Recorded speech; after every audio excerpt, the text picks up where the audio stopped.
आपण बनवत आहोत सुक्या कर्दीची चटणी आणि हे मी अर्धा तास पाण्यात भिजत टाकून ठेवलेले. इथे मी पातेला ठेवलं आहे गरम होण्यासाठी आणि तेल टाकून घेऊया.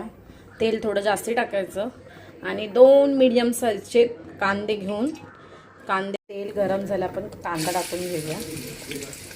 2 मीडियम साईजचे कांदे घेतले आहेत, बारीक चॉप करून घेऊया. आपण एक मोठा टमाटर घेतला आहे, मी वांगी घेतले आहे, ते बारीक मी कापून घेतले आणि आपला एकीकडे कांदा शिजतोय. मस्त भाकरी वगैरे बनवायची किंवा चपाती सोबत मस्त लागतात खायला. टमाटर टाकून घेतलं आणि थोडं मीठ टाकते जेणेकरून ते पटकन शिजण्यासाठी. ह्याच्यामध्ये मीठ टाकून घेतलं आहे, व्यवस्थित एकजीव करून घेऊया आणि आपण जी वांगी कापली आहेत ना ती टाकून घेऊया लांब लांब.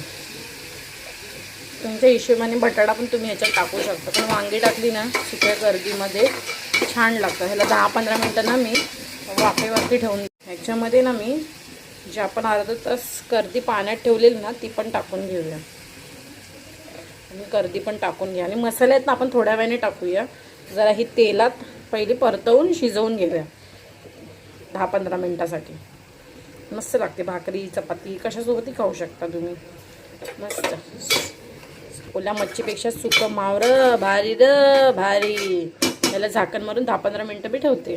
15 मिनटं झाकण मारून ठेवलं होतं मी ना. ॲक्च्युली मसाले टाकले, माझ्या ना सासऱ्यांचा फोन आला ते तुम्हाला दाखवायला मी विसरून गेली. याच्यात लाल तिखट, हळद, धना पावडर, आगरी कोळी मसाला टाकून शिजवलं होतं आणि थोडं ताटावरचं गरम पाणी आहे ना ते मी ह्याच्यामध्ये टाकणार आहे सुक्या कर्दीमध्ये. थोडंसं जास्ती नाही टाकणार, वरून कोथिंबीर टाकणार. झाली नाही, कोकम टाकायचे, सॉरी कोकम नाही टाकलेत आणि मग कोथिंबीर टाकणार. त्याला अजून 10-15 मिनटं मी ठेवणार सुकी कर्दी मध्ये ना. कोकम टाकून घ्या, जसं तुम्हाला आंबट तेवढे पाहिजे तेवढे टाकून घ्या.